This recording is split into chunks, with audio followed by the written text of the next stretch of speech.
Hello friends, मैं हूं अनुराधा, ए health care professional और आप देख रहे हैं अनुराधा केयर चैनल। आज की इस वीडियो में हम बात करेंगे कि पूरे प्रेगनेंसी में आपका वजन कितना बढ़ना चाहिए, क्योंकि जब आप प्रेग्नेंट होते हैं उसके बाद आपको बहुत सारे सलाह मिलते होंगे और ये सारे सलाह एक प्रेग्नेंट महिलाओं को परेशानी में भी डाल सकते हैं। जैसे कि जब आप प्रेग्नेंट होते हैं बहुत सारे लोग और बहुत सारे रिलेटिव्स या फिर आपकी माँ या फिर आपको बुजुर्ग लोग बोलते हैं अभी तो आप प्रेग्नेंट हो गए, यानी कि आपके पेट में एक बच्चा पल रहा है तो आपको 2 जन के लिए खाना है। या फिर बहुत जन ये भी बोलते हैं कि प्रेगनेंसी में आपका जो मन चाहे वो आप खा सकते हैं, क्योंकि अगर आप वो सब नहीं खाएंगे तो आपका बच्चा तंदुरुस्त पैदा नहीं होगा या फिर आपके बच्चे के मुंह से लाल निकलेगा। ऐसे बहुत सारे मिथ होते हैं जो कि सरासर गलत है, क्योंकि अगर प्रेगनेंसी में आप 2 जन के लिए खाएंगे यानी कि डबल खाना खाएंगे या फिर आपका जो मन चाहे वो खाएंगे तो आपका वजन बहुत ज़्यादा बढ़ सकता है।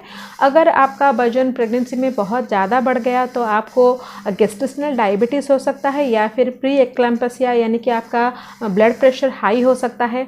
तो अगर प्रेगनेंसी के दौरान आपको डायबिटीज़ हो जाता है या फिर आपका बीपी हाई हो जाता है तो ये प्रेगनेंसी में कॉम्प्लिकेशन पैदा कर सकता है। साथ ही साथ आपको प्री टर्म लेबर भी हो सकता है या फिर आपका सी सेक्शन डिलीवरी भी हो सकता है। इसके अलावा अगर प्रेगनेंसी के दौरान आपका वजन बहुत ज़्यादा बढ़ जाता है तो डिलीवरी के बाद वजन घटाना भी बहुत मुश्किल हो जाता है। लेकिन इसका मतलब ये नहीं है कि आप बिल्कुल भी नहीं खाएंगे। प्रेगनेंसी के पूरे 9 महीने के सफ़र में आपको हेल्दी डाइट मेंटेन करना है और आपको ये ज़रूर ध्यान रखना है कि आपका वज़न बहुत ज़्यादा अधिक ना हो जाए या फिर बहुत ज़्यादा कम ना हो जाए। अगर आपका वज़न बहुत ज़्यादा अधिक हो जाएगा या फिर बहुत कम हो जाएगा तो ये बहुत सारे हेल्थ रिलेटेड प्रॉब्लम्स को न्योता देता है। तो आज की इस वीडियो में हम बात करेंगे कि प्रेगनेंसी के दौरान आपका वज़न कितना बढ़ना चाहिए। प्रेगनेंसी के दौरान आपका वजन कितना बढ़ना चाहिए ये टोटली डिपेंड करता है आपके BMI यानी कि बॉडी मास इंडेक्स पर। तो आप कैसे कैलकुलेट करेंगे कि आपका बॉडी मास इंडेक्स क्या है। बॉडी मास इंडेक्स कैलकुलेट करने के लिए एक फॉर्मूला होता है, body mass index is equal to kg/m², यानी कि आपका वजन इन kg और आपका हाइट इन मीटर, उसको स्क्वायर करके अगर आप डिवाइड करेंगे तो आपको बॉडी मास इंडेक्स मिल जाएगा। तो जनरली 18.5 से 24.9 बॉडी मास इंडेक्स हेल्दी माना जाता है। अगर आप अंडरवेट है यानी कि प्रेगनेंसी कंसीव करने के समय आपका बॉडी मास इंडेक्स 18.5 से कम है तो पूरे प्रेगनेंसी में आप 13 से लेकर 18 किलो तक वजन गेन कर सकते हैं। लेकिन अगर आपका बॉडी मास इंडेक्स हेल्दी है यानी कि 18.5 से 24.9 तक है तो पूरे प्रेगनेंसी के दौरान आप 11 से लेकर 16 kg तक वेट जरूर गेन कर सकते हैं।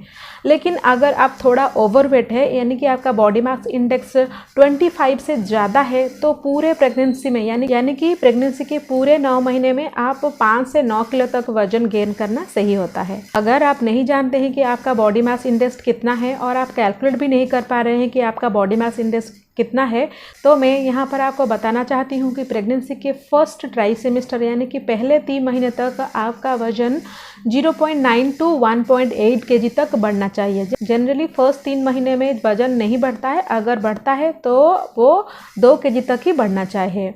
उसके बाद अगर हर महीने में आपका वजन आधा kg से 1 किलो तक बढ़ता है तो वो नॉर्मल होता है और आपके प्रेगनेंसी के लिए कोई भी खतरे का सिग्नल नहीं होता है और ये आपके प्रेगनेंसी के लिए कोई भी कॉम्प्लिकेशंस नहीं पैदा करता है और आपका प्रेगनेंसी बिल्कुल हेल्दी चलता है।